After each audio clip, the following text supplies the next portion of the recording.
Welcome. This is live. This is Sports Extravaganza. My name is Tonny Kwalanda.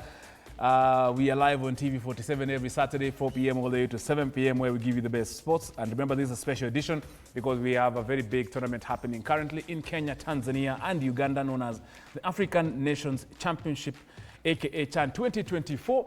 And of course, Kenya is sitting alone on top of Group A.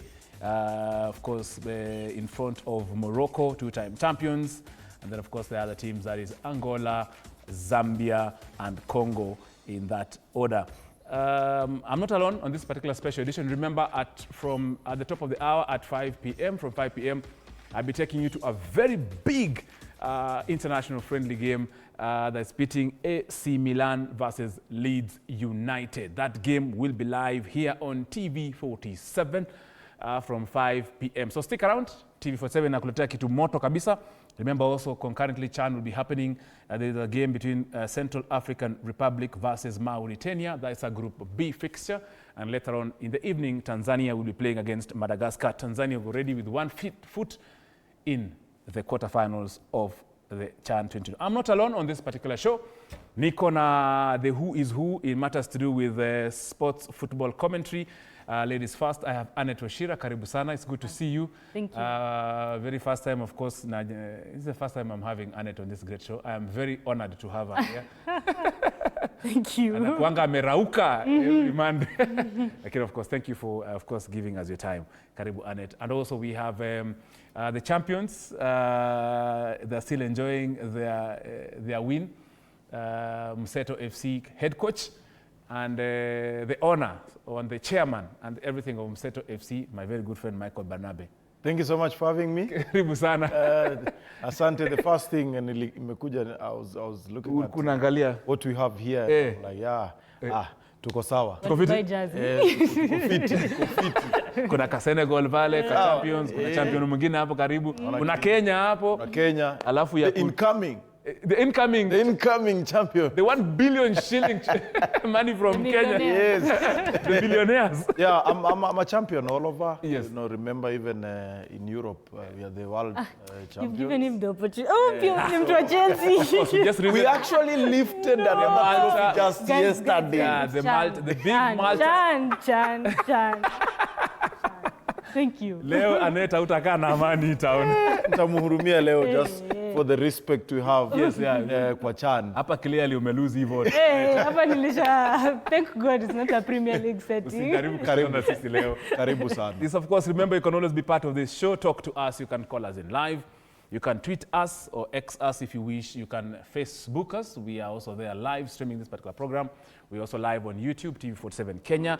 We are live on TikTok. We are live on Instagram. We are live everywhere. Cheza kama wewe. Our SMS number 22047. You can also call us in live. The numbers are below or scrolling below your screen. Now, tuingie tukoi maneno haraka haraka.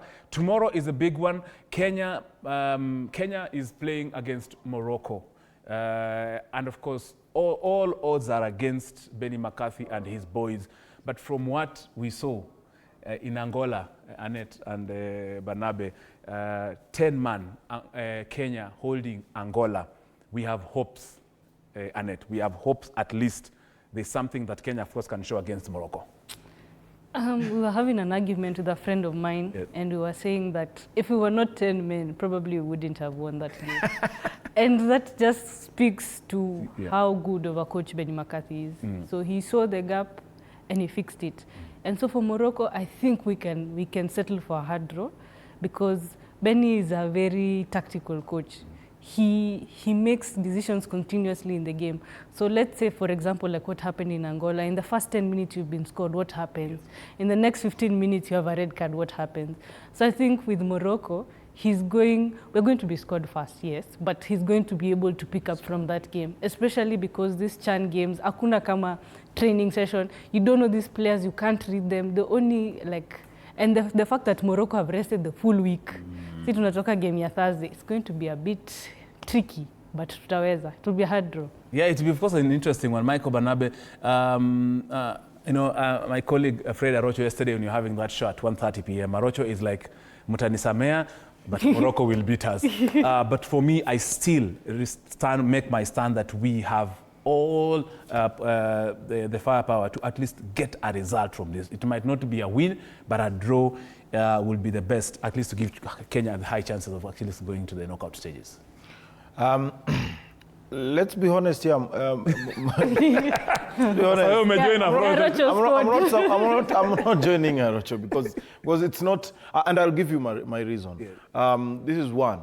This is a tournament. This is not a league. A tournament is something else. But again, you have to remember, already we've already settled into the tournament. Yeah. If ingekuwa it's an opener, meaning ingeino mkono. Okay? But we've already gained the momentum. We already know what Kenyans are expecting. We already know that we have a chameleon lying somewhere. We already know that we have a tactical, team, pale. So I think every odds yes go against Kenya, but that was what Kenyans were talking about, and even Africans during the opener match, even before the opener against Congo, because we know Congo have won the league. The cup before, the trophy before. Twice. So mimi sitasema ati ni straight. I have seen Morocco play. They are good, especially in attack. But there is two things I've noticed so far. One, our defense is very solid. That defense led by... Besides our keeper. Besides our keeper. Yeah, we've already conceded one goal. Yeah. Okay?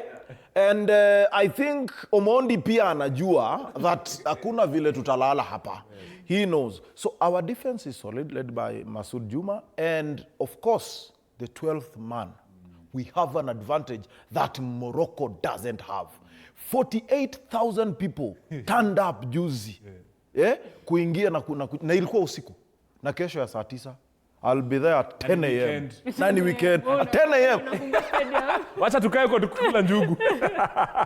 The 12th man is very, very important, and we will turn up to support. And plus Ruto. Yes, and of course. 1 million. And of course, we have 1 million. Yes. Already we won $500,000, of course, in that particular draw. Yeah. Now we are going for the $1 million. There is a possibility. I know all odds against Kenya. I know all girls are against Harambee Stars. But I have hope. Yesterday when South Africa was taking on Algeria, I remember someone said, of course, Algeria will beat South Africa. And I said it was a draw. Nekatoka draw. Let's just quickly just get to hear what Benny McCarthy and maybe the coach, Benny McCarthy and the captain, Abud Omar, had to say in the press conference before, of course, we bring in a Uganda journalist. That we survived. And happy with a point. It was an incredibly tough game against a really good opponent. When you lose a player in the 10th, 11th minute, it becomes extremely hard. 10 men against 11 against a team who knows how to keep the ball very well, and they move. So I think I have to compliment my team for the hard work and the effort that they put in. A lot of resilience. So for that, they earn my respect. But I think still have to work on players still being so nervous and not getting used to the occasion, the pressures that playing in a big tournament comes, because you see my team, they know what they have to do, but too many mistakes, and mistakes that ended up being costly to the team. That we can work on, but I'm extremely happy and proud of the team for the performance and for getting a point. Work so hard to get yourself in the game. I think the thought process and that final decision making in the last minute, because it was a perfect counter attack for us. The right pass ends up in the back of the net. We make a wrong decision, and they go on the other end and they score, which we think was the winning goal. But when the image came back, and I only needed to look at it once. In the game, I thought it was a goal. When I watched the image, I saw once, and the striker was offside. So the VAR and whoever was on VAR was 100% spot on. The correct decision. So there was no, maybe we were lucky. No, it was an offside. The Angolan player was blocking the defender, so he was always goal side, and he was the last man. So when the cross came, he was in front of the defender, so everyone was behind him, so he's offside. So unfortunately for them, but yeah, us, wrong decision that could have costed us all 3 points. But yeah, I'm happy. I'm happy and proud of the players, the effort and the attitude, the mentality that they show. And I'm just happy that they gave the fans 1 point instead of 0 points, because we knew that a point to us will give us morale to the next game. So coming to the second half, we came looking for the point. I think as a player, you have to be a utility player, because the coach can change the tactics anytime in the field. So I think it was a new position for me, but I tried and adjust how I play. Yeah. The money comes later. I think the fans are proud. That's the most important thing now. Yeah. At the moment, we are on top of the group. A point for us is like a win today, because we went down for maybe 10 minutes into the game. So I think a great effort from the boys. Obviously, it was hard given the numerical advantage the opponent had, but actually we managed. We're gonna come and face them. We always take one game at a time. So yeah, we will tackle them, and I know that we're gonna have a good result. A bigger team, very experienced, very good, and we contain them for the almost 90 minutes. So I can say we are ready, and I think if we couldn't get the red card, the results will be different. Difficult, but at the end of the day, you know, I want to thank the fans, because they really helped us, they really motivated us, so we did that because of them. And as I said again, if we were equal, the results would be different. That's of course Abud Omar. Alianza kidogo shake. He's almost a very composed player. I'm very impressed so far. He's at least rise up to the occasion. At least the team has a leader and other assistant leaders. So we are sure, and we have hopes that indeed Kenya will make a good fight against giants Morocco. I like it when we are underdogs, Annette and Barnabe.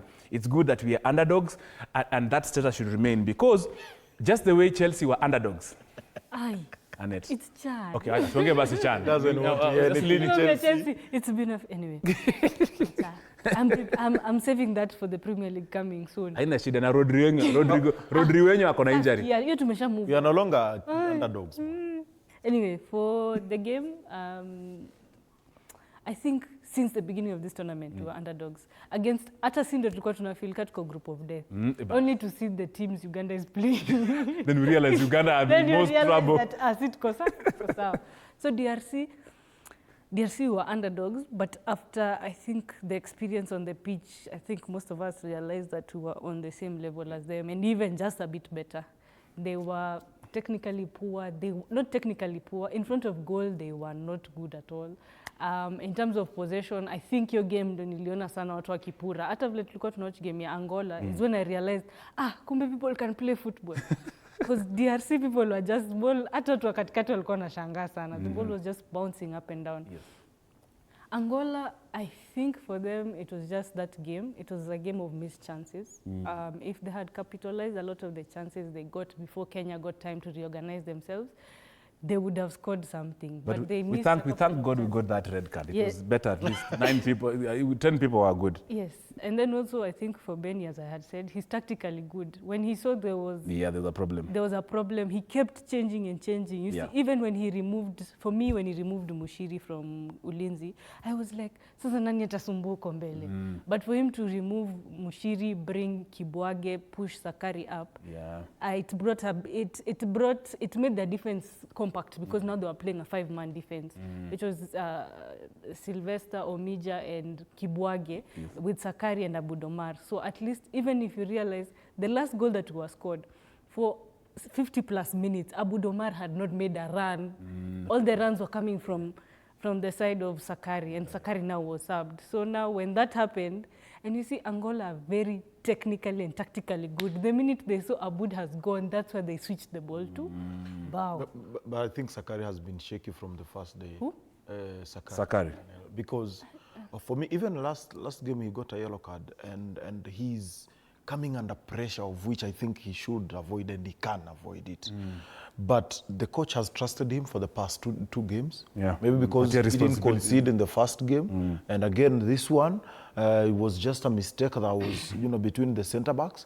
But for me, I think there is one thing we need to appreciate. Looking at this team right now, and maybe compare it to the normal Harambee Stars. Yes. Right now, hatuna woga ya create chances na kujaribu kuscore.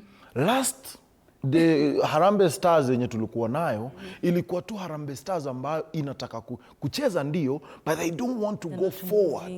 They don't want to play forward. And even you look at the Austin's goal against Angola. Yeah, ni sawa, but he was able to move into a space as a number 10. Yes. And he got the chance. It was a 1v1 and he took the chance. So when you have such talented players who can use both legs, give them freedom. Yes, let them move into spaces and try to be free. And of course have a backup. So I think that is the best thing about Harambee Stars. When we are defending, we are able to differentiate movements. We are defending. Now this is the time for attack. Let us now attack. So everyone in the squad knows that we are attacking. Where should I be? I think that is, tactically, that is what Benny has brought. That you have a responsibility. And as a player, first of all, you have to understand your primary role. As a player, whatever you do, a defender can score, a striker can defend, but there's a primary role everyone has to carry out. You are a defender, defend. So that is what they've been able to understand. And now they are, working together to actualize whatever they're doing in training. I think for Sakari, Sakari is built like Trent. You see Trent's movements, the coach relies on Sakari for attacking options. Yeah. That's why when we got the red card, Kibwage was moved to his side to release Sakari. Because Sakari is the one player that you can depend on. Look at what happened with Abudomar. Benson lost the ball. What did he do? But Sakari, what did he do? Sakari is good. Sakari is good when he has the ball and when he's trying to think, sometimes without the ball. But you know what you have to look at as a defender, there are those things like 1v1, moments. What do you do when you are against one guy? Because mi naona nyingi za Sakari wanamtek. Na sielewi kwa nini mtu ukishapata mtu ameingia kwa final third, amekutek, dribble past you, ameingia final third na ako able kuleta crossi, there's a problem. Either it's you or you don't have enough supporting cast behind you, in terms of the center back or the CDM that is coming to assist you. Because 1v1, ako sheki sana. He's good when we have the ball because ako able to move kwa space na kupeana kidogo. But when we don't have, when we are defending in our own half, he's shaky. And that's why I say Benny is tactically brilliant. He knows. He knows Sakari can, not that he can't, he can, but he struggles. And that's why even in the first game you realize that short winger was really disturbing us for the first 10. Yes, that guy was. For the first 10-15 minutes. Then after that, they were able to push. I think it was Sili who was pushed towards him. So that every time the ball was coming towards his side, Sakari would enter center back, Sili would go for the ball. So tactically disciplined. Exactly. Benny is a tactical mastermind. When the coach is able to note that there is something like that, that is when you stand up and give some instructions and some things to do. Yes, some adjustments there. And that is what Benny is good at. Because when you sit down, and again, the whole squad has to know, that Tonny has a weakness. So they have to cover for you. That is why it is called a team. But when you have a coach who doesn't understand, there's a weakness, and how do you cover it? Yes, and when you look at players, hakuna mchezaji ananga kasoro hata mmoja. Watu wako. Lakini unaangalia unaona selection yangu ina depend on kama Anet akona strength yenye inatusaidia kulingana na system yenye tunatumia, that is who I'm going with. So I think Sakari si kwamba ni mbaya, but kuna some aspects ambazo wako lazima wamkavie wengine ndio game move. And it's been working. Yeah, and of course I'm looking at I just shifting gears from our group A. I'm looking at Group C. Yesterday when finally, in fact, I I don't know how I had a bad prediction against Uganda and that surprised me, Guinea. I was expecting Guinea to really club and finish our Sebo people. But how these people just turned out that game and of course told Algeria that their 3-0 was just cancelled out. That was a masterclass by our other hosts. So we will not be alone in the quarterfinals. Hopefully, if Uganda qualify. You've seen that Uganda group. Uganda, look at group South Africa. Let's Group C. Fine. Group C, Algeria, 2 games, 4 points. Uganda, 2 games, 3 points. Number 3, Guinea, 2 games, 3 points. South Africa, 1 game, 1 point. Niger, 1 game, 0 points. But what lazima waelewe, us maybe having 3 points, 4 points doesn't guarantee us to qualify. Yes, 4 but points. we only need 1 win. Yes. Just need 1 win and we need 1. So what if you get 2 draws? 2 draws, yeah, it is also possible. Looks very. But it depends on now. It will bring the us rest. small issue because DRC is really chomping and DRC might have a good game against Angola. Exactly. They've played. Exactly. They've won one. No, but we are not ready to say no to millions. So we are going all the way. It is called the millionaire. and remember, we have 1 billion if we win. Yes, we have 1 billion in the bank if we win as a country from Kenya. And then, of course, there's that prize money by CAF, another 1.35 billion. So kama ulikuwa unalenga any players of the Harambee Stars ati unakatiwa na uingi box. Call me. Namba zake tumetoa kabisa, tumewapatia namba mpya. And of course, talking about Uganda, who definitely yesterday after they won, I'm sure their president, Yoweri Kaguta Museveni, gave them, I think, 44 or 43 million Kenya shillings. It was just slightly higher, yes. Yoweri Museveni, of course, for every win, Kaguta, the president, gave them about 44 million Kenya shillings. Now, we have, of course, our reporter for the national broadcaster in Uganda Broadcasting Corporation, who works as a sports journalist who works there. I know my director has that. He's called Peter Otai. And Peter Otai, of course, we were able to engage with him earlier to give us, of course, what happened at the Mandela National Stadium in Nambole, Kampala, and what are the chances, of course, of Uganda really making it into the knockout stages. Peter. Hi, my name is Peter Otai, coming to you from Kampala, Uganda. And I have to say, a little bit very impressed with the performance of the boys of Uganda, not only Uganda, but the Harambee Stars, together with, of course, the Taifa Stars, all the way from Tanzania. They are representing the East African part of the continent really, really well in the CHAN 2024. When I come back home here in Uganda, you realize that yesterday we had a wonderful game against Guinea, in a game that Uganda actually managed to win by 3-0. Now, this comes after the Uganda Cranes had been beaten by the Algerians by the same scoreline, 3-0. And the boys were under a lot of pressure. The boys and, of course, the management were under a lot of pressure to come back to winning ways because after that loss against the Algerians, there was a meeting that sat.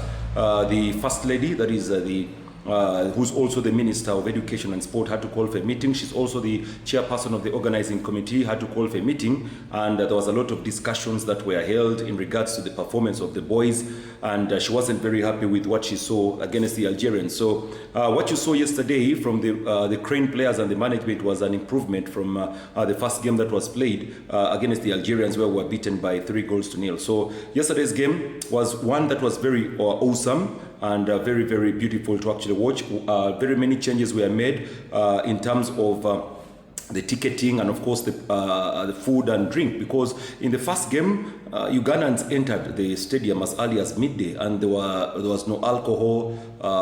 Water was very expensive. There was no food. Ugandans got so annoyed because there was no morale. Even if you had watched the game between Uganda and Algeria, you realized there was no serious morale in that game to actually make the boys perform. There was no serious morale, and I believe that's one of the reasons as to why the boys lost it out, because the crowd was not there. And government later on realized there was a mistake, and they talked, I think, to CAF that allowed drink and, of course, food at the stadium. and the Ugandans came. If you saw the entire ambience of yesterday, it was totally different. Ugandans were very happy prior to the game. They were treated to a very interesting game between Algeria and South Africa, which was a good one that ended at 1-1, which played, of course, very well for the Ugandans, because if you look at many of the Ugandans who came for the game yesterday, they were in support of South Africa. Every touch the South Africans would make, Ugandans were very, very, very happy, because, you know, Algeria had actually beaten them the previous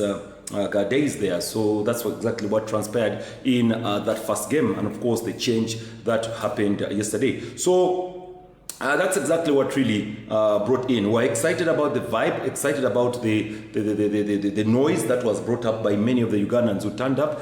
A very big difference, and that kind of noise is the one that pushed the boys to the extreme, and that's why we did see Alan Okello, Mpande, together with, of course, the likes of Ivan Ahindisi scoring the goals for the Ugandans yesterday. So the performance of yesterday was totally different from the first day when we played against the Algerians. Good one there. When I go down and look at our very own neighbors, the East Africans, you realize that Tanzania will be playing its game today. If they can win, they will become the first nation to qualify for the next round of CHAN, and they really need to go down and put up a spirited performance. They've been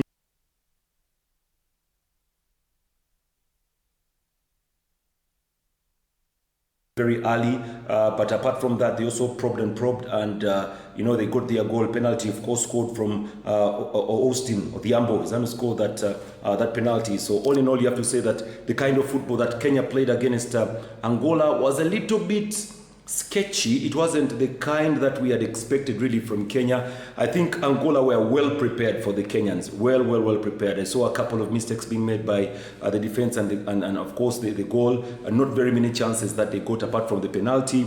And we all know that Kenya were very lucky, saved by VAR, because the player that scored the goal was actually offside. He was offside, and that was a decision that was made late by VAR. Otherwise, if it wasn't for VAR, then Kenya would be, you know, licking their wounds because of that loss to Angola. But thank God for VAR, Kenyans were brought back in the game. But I have to say, I was again also excited with the crowd that was in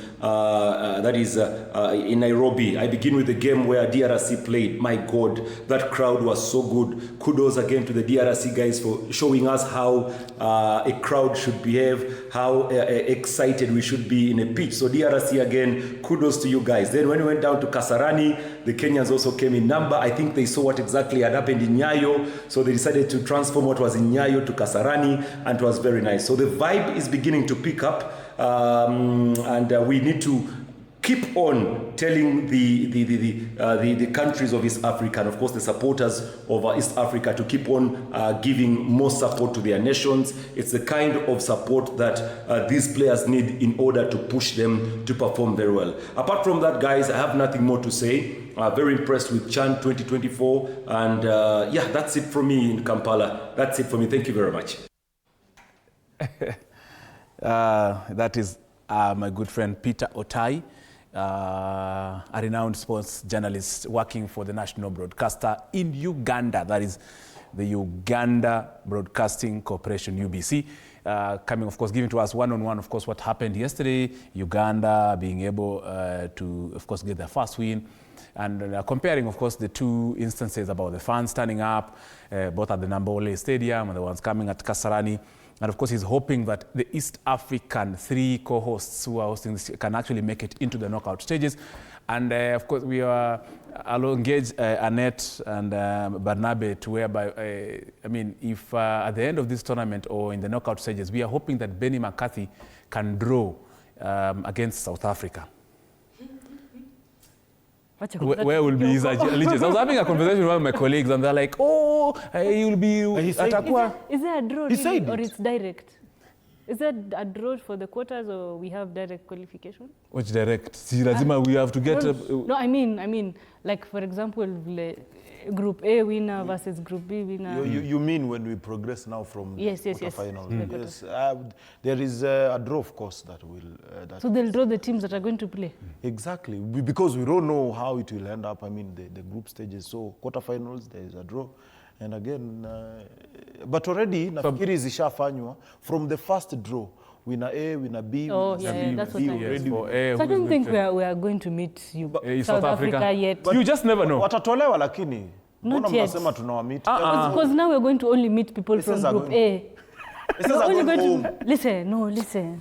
What if they qualify to the same? If they qualify to the semis, we'll play the winner from Group A. But or B. No umse akomboka lakini. Mimi sijui mbona mnasema. So hurumie ndio. Hurumie watu wake. Hatutawafikia. Tunafikia tu finals. The path ya 1 billion na nyinyi mnasema story ya home. Na alikula ile mita pia. Come on. By Beni alikula hiyo mita. Hiyo yeye alipewa mo. Auto technical. Yeye alipewa mo. Wewe mboka ndio hii. Ndio hii. Wewe unasema sijui story ya home team, masijui home ground. Sawa, agreed. Naambia pole majamaa, sina ubaya na nyinyi. But it's just business, nothing hapa personal. ni shughuli. Haya. So Group A, definitely Kenya and Morocco, number 1 and number 2, 4 points, 3 points. Group B, Tanzania and Burkina Faso, number 1, number 2, 6 points, 3 points. Group C, Algeria, Uganda, 4 points, 3 points. Group D, Senegal, Congo, 3 points, 1 point. Nigeria, 0 points, last in Group D. Hivyo ndo kunaenda so far. So it's still too early to see exactly who will be moving into the knockout stages. There is a chance. The tables are all wide open. Earlier today in Tanzania, there was a draw for the Confederation of African Football Champions League and the CAF Confederations Cup. Remember, Kenya Police, who are the champions of, hata ndio imewekwa kwa screen, who are the champions of our local league here, are in the Champions League, and I can see clearly well, Kenya Police have been drawn against Mogadishu, watu ya Somalia. Takuwa nacheza dhidi ya Somalia. Watu wasijidanganye, si Gor ni Kenya Police.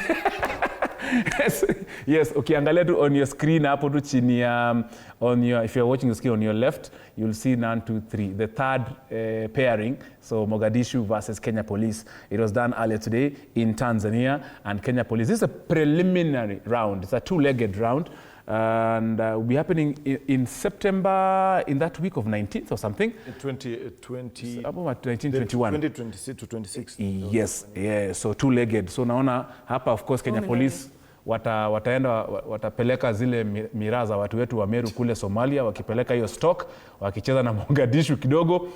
And then we also have the confederations, wale watu wetu, the new boys, Nairobi United. Nairobi United have been drawn against NEC. NEC of Uganda. NEC of Uganda. They will start, of course, away again. Umeweka Nairobi United. Inaonda ataiweka. But I'm looking at NEC na maanisha nini? Ndio hiyo. So as you can see, walikuwa wamewekwa chini wapi huko chini? NEC FC. NEC FC. Nairobi, as you can see on your left of your screen, iko hapo number something. So ukiangalia NEC FC against Nairobi United, wale walishinda FKF. National Enterprise Corporation FC of Uganda. Correct. So it's a good fixture for Nairobi United. Kina Nicholas Muyoti, Annette, hizi fixture mbili. For, of course, Kenya Police against Mogadishu and Nairobi United against NEC. It's a good preliminary round matches, yes, of course, yeah. Si kama hii ya Kenya na Congo. The thing with this Confederation Cup and Champions League, ni tough. It's very hard. People are here to fight. People are here to fight. And now the fact that there's a lot of fatigue from Kenya Police has given out, I think, 3 or 4 players. There's a lot of fatigue that will come from these CHAN games. 1, 2. There's also when is the Kenya Premier League starting? So the difference now between CHAN, the Kenya Premier League, and now the time to prepare for that. Also in terms of signings, I'm talking for Kenya Police because I'm a fan of Kenya Police. Yes. So for Kenya Police, we've lost a lot of. We've had a lot of players leaving, the likes of Muguna, Jesse Were, I think also Kahata has left. So we've lost a lot of experience. And as of now, yes, we've signed the likes of Wondimo, but I still feel like we need to revamp the squad. We still need a bit of experience to be able to handle Mogadishu. And then as well, I watched last year how Gor Mahia struggled in this Champions League. Siku rahisi. So I'm just hoping that this year it will be better, but you never know. Yeah, and of course, if you're joining us, this is Sports Extravaganza. Annette Washira, one, of course, of our top sports commentators in the country in football, and of course, Michael Barnabe, the head coach of Mseto FC champions. Wale qualify sasa wanapiga regional league pale vinoma sana. Annette, as we continue, of course, you're on social. Annette is very big on social media. Oh my and she's God. very good with corner kicks. Anafunganga kama Modric. What are socials, Annette? Just in case someone is watching. Okay, my socials is Washira 2.0. Yes, on Instagram, Facebook, Twitter. Yes, TikTok. That's my TikTok Annette Washira. TikTok ndo utamuona full. Twitter unamuona. Instagram. Instagram, guys. On Twitter unamuonaga hapa. You want to see Annette full uwanja kikimbiza ball. Mnanistokingi, si ndio? TikTok. Unanistok. Unanistok. Inakujanga tu, we are football fans. Oh, you come. Unakuwa explore. Algorithms inatupelekanga tuko kwake. Yeah, exactly. Yeah, and of course, ball, yeah. And Barnabe pia wewe wakujua sishangae sana Michael Barnabe, your socials and what you do as well. Yes, pia mimi napatikana Twitter sana. I'm live kabisa kwa Twitter at bar_Prince or Michael Barnabe. Yes. Is enough. Alafu Mseto Football Club kwenye Facebook. Utatuona. By the way, tuko na trials on Sunday, this coming Sunday. Kesho ama ile ingine? Hiyo ingine, tarehe 17 tuko na trials at Agoreti High School just along Kikuyu Road. So kama kuna kijana ambaye anafeel anataka kupiga ball ya regional, tunataka pia kupanda next to now the Division 1. So kama kuna jamaa anafeel anataka kukam, akawa majaribu tuone ni aje. Tutakuwa na wasee pia, tutakuwa na some coaches ambao wana uwezo kutoka Division 1. So kama uta impress past regional and the Division 1 pia ni sawa. Ndio hivyo. Maana opportunities tunakuletea pia. Annette Washira hufanya trials kwa TikTok. Now, Pause. Wewe utaambia kwa TikTok. Ufanya trials. Ataanza kufanya trials sasa, nimempatia responsibility. Nataka upatie Tonny challenge kwa ya kona kama. Yes, I can run. But ya kupiga kona straight afunga. I can run. Yes. Okay, we are on. Sawa. We'll do that challenge and TikTok will post that challenge Annette and ya kupiga ball, si ya kurun. Unajua kupiga ball lazima uwe fit. Sitaki tena tokane. Yeah, this is of course, I will do those challenges and tutazileta hapa ndo watu wazione ama taziweka kwa mtandao. Kwalanda Tonny on TikTok. Ama Tonny Kwalanda ama TK. Mtafute pale utaniona, there's only one handsome Kwalanda. The only Cabras person. Now, the reason why we also bring in the club, the Nairobi Uniteds, the Kenya Police, is because recently CAF released the standings of the top clubs in Africa and standings. And out of 75, there is no Kenyan team that featured in the top 75 of the CAF club rankings in Africa, latest. And that's why we're bringing in the Nairobi Uniteds and of course the and Kenya Police. So we're hoping Mseto FC will be able to take us out of that from those quagmire. Amina. Watu wa Mseto mnawapatia responsibilities. Mwanzo kufikiria about continental. Oh, my enemies are suffering. Yes. Watu wa Dagoretti South tafadhali mwanze kujipanga kabisa. I understand we have Alphonse Omija is on standby, our Harambee Stars defender. Let's listen to him ahead, of course, of the Morocco-Kenya game. It's a matter of teamwork, so we have to protect one another. It's like a family. You can never let your brother or sister be in a danger. You have to cover him or her. So that's it's just a matter of teamwork. Yes. Defending starts on top. So it's everyone involved. So if the concentration is good 100%, everything will be good in every position, from the back to front. The last man standing for the team, it was a good, proud moment. Everybody congratulated me, but I had to do it for the nation, for everybody involved. So I think the win was for everybody. So I managed to save 55 million, I think. Yeah, Alphonse Omija is an interesting player, has a good sense of humor, and of course that is expressed also on the field. We are glad that these players are really settled in and they're just playing their football. They're enjoying their football. Even though sisi tunapenda, tunataka vitu kama hizo. Shifting gears just quickly before we bring in a live game, AC Milan versus Leeds United. Your key highlights, Annette, in Chelsea, okay, ulisema Chelsea nakupatia Chelsea phobia. Manchester City, Manchester United, Arsenal. Of course, everybody's biggest highlights. Arsenal signed Gyökeres, but hajafunga bao hata moja. Gyökeres. Gyökeres. No celebration. Mbona umejam Gyökeres? Mimi nilikuwa sahi. We no longer do this. Tuko hivi. Tunafanya hivi. Tuko hivi. Atufanyi hivi.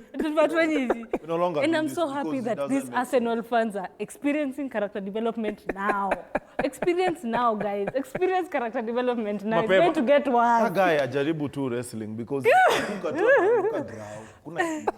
Also Benjamin Sesko. Benjamin Sesko has agreed on personal terms to Manchester United. So aliacha Newcastle. So that is a big thing. I think I hope he gets a chance to play in the preseason. That's very important, so that at least pia tumjudge vile tunajudge Gyökeres.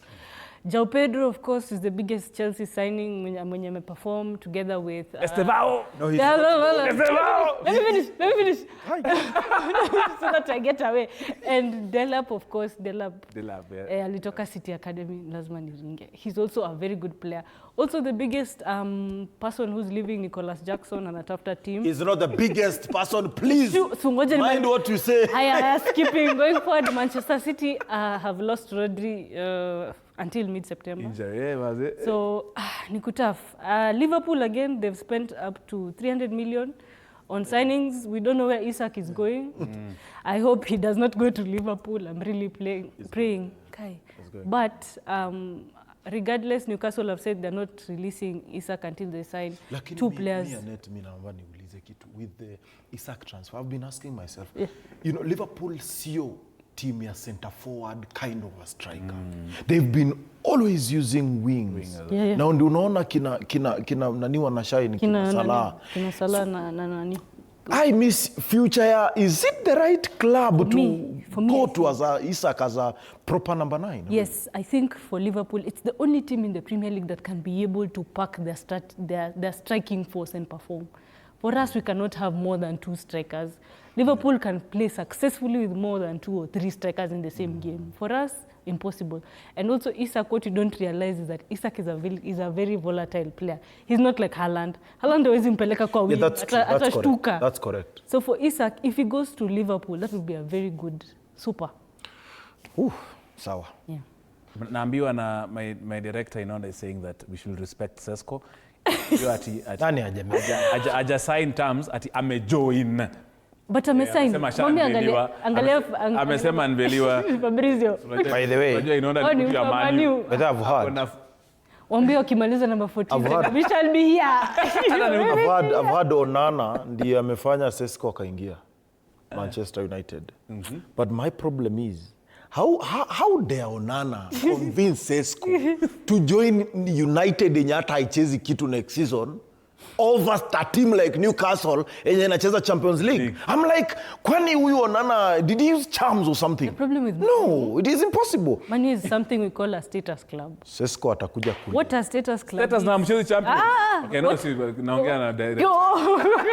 What a status club is you join just because of the hype. The name. That's it. No clubs, no. Look at even Matthias Cunha. You're telling me Cunha wouldn't have gotten a better deal? But now they are telling you venye wanakuja kuua, venye wanakuja kupiga mtu. Vile tutakulipa salo kubwa. Sasa tumeleta nani? But jana nilikuwa na watch wamerevamp mpaka uliona the Carrington grounds are Carrington saiko juu. So if Cristiano Ronaldo hangesema haingefanyika. You people need a statue, a second one outside Carrington grounds for CR7. And of course Chelsea also are seeking to bring on board Garnacho. Chelsea are seeking to offload Jackson. Chelsea is a proper squad. That is something that cannot be accepted by my director and Annette in studio. We are not selling. Many other managers and pro managers in this room and gallery. We are not selling, we are offloading. You're offloading. You're offloading. Msha make enough money. Yes, we have enough of that. We've won all those things. So it will be a very interesting season as we're getting into now the European leagues, of course. Ndo hizo zinakuja, friendlies ndo hizo zinakaribia. Of course, that's why tunaongelelea mambo ya hizi transfers. Just before you wind up and get into our game ya AC Milan versus Leeds, Barnabe and Annette. Kitu yenye mnaweza sema pengine ya chano, anything else, ama ya transfers yenye mekushika. Nimeona nani mgeni anaenda, what am I forgetting? Which player? No, endelee tu itanikutia baada. Mi kitu yenye mimi imenishtua, like Chelsea aingeachilia Broja. Mimi na feel Broja alikuwa na Broja. Broja alikuwa tu na tabia kama ya nani. At least wange offload Jackson. Wange offload Jackson. Of course Sterling is going na hiyo 300,000 yake. Acha aende huko. Of course kuna majama wengi wenye tuna release tu waishie. Yani everyone mwenye hamkuona jana kwa game ya jana friendly na Leverkusen. Hayuko kwa mipango ya Chelsea. And I was surprised to see George starting. Ni kama wanamweka kwa market. Yes. Ili waweze, lakini uliona Estevao ama ni mimi peke yangu? Estevao, that's the thing. Amelenga story. I brought up Estevao. Very personal. We're talking about... He's the only player who played more minutes than anyone. So Chan. And he scored. My final take. That boy will change. I know. That's like the hazard we admit. That's why. Yani, acha niwaambie. Sasa atacheza wapi? I mean, alafu akicheza wengine watacheza wapi? Because akicheza right net wako kiti. Akirudi katikati Palma hayuko. I'm like, guys, can FIFA increase wachezaji wakuwe 15? What will happen is, instead of 11? It will reduce the fatigue on some of those players. Neto is kimbia 90 for the rest of the year. Palma will get injured again. Know, right? I know. So I think for you have the advantage that you have depth. Something that most teams are. Thank you for speaking something. Okay. San, my take home. What I would love to say is that congratulations to the boys. They've done a really good job. There's so much, but there's a lot of friendship. You can feel the kind of relationship they have with each other, the support they give each other, the support Ben is giving. Manze, kudos, we will be behind you. Tutakuwa Nyayo. Tutakuwa Kasarani 3 p.m. Manambe atakuwa kwa 10 kufungua gate. Yes. We will be there and we will support you. Also to Marvin Abuire, you got a red card, but we are behind you. If you didn't get that red card, we celebrate that red card. Maluko, thank you. Kamilioni kakufikie pia. Kufikie pia on behalf of us. Yeah, mimi nasema Tony, thank you so much. Alafu as mimi najiongelelea, maybe as a team, as Mseto FC, we really love guest watu watembee waone. Tutakuwa tunaanza pre-season yetu next week after trials. So as I've said, kama wewe ni kijana hapo nje uko na labda area kuweza kucheza ball yako pale juu, na sisi tunakushikilia. And right now, by the way, as we speak, 3 of my boys wa last season wamepata job in Embu. They'll be playing wakiwa wanalipwa not less than 15,000 a month. Well done. So at least well done. Mimi naelewa hiyo story. Congratulations. Well done. Msee huko amekuja na sasa anaenda. So kama wewe una uwezo njoo jaribu, itakuwa Dagoretti High School. Yes. Tuweze kusherehekea. Watu wajitokeze wasupport wa vijana. Next season sio rahisi, tuko regional. So anyone who might be listening to me, come, let's see how we support these boys. Because mimi sisemangi ni sponsorship. Mimi nasema ni kusaidia hawa vijana because they need you. They need me. Asante sana Michael Barnabe, the head coach of Champions Mseto FC. You've had Dagoretti High School next Sunday. Tafadhali make your way there. Kama unamtoi ama unataka kuna hiyo talent, hiyo ni yako. Annette Weshira, of course, also one of our top football analysts. Asante sana. I'll be doing a challenge with Annette about running. We shall be there. And on behalf of the entire team, producer Boniface Kimanzi, director Inonda Emmanuel, Manchester United fan, and of course, Swinani ni graphics, sound ni Mona Scholar, MCR, and of course, we of course coming to the end of Sport Extravaganza, but we have a live game that is coming up. That is Leeds United playing against SC Milan in Dublin. Dublin is the capital city of Republic of Ireland. That game is big. It is live on TV 47. Please make your way to this particular channel right now. Sit back, relax, enjoy. From us here, enjoy your afternoon. Bye for now.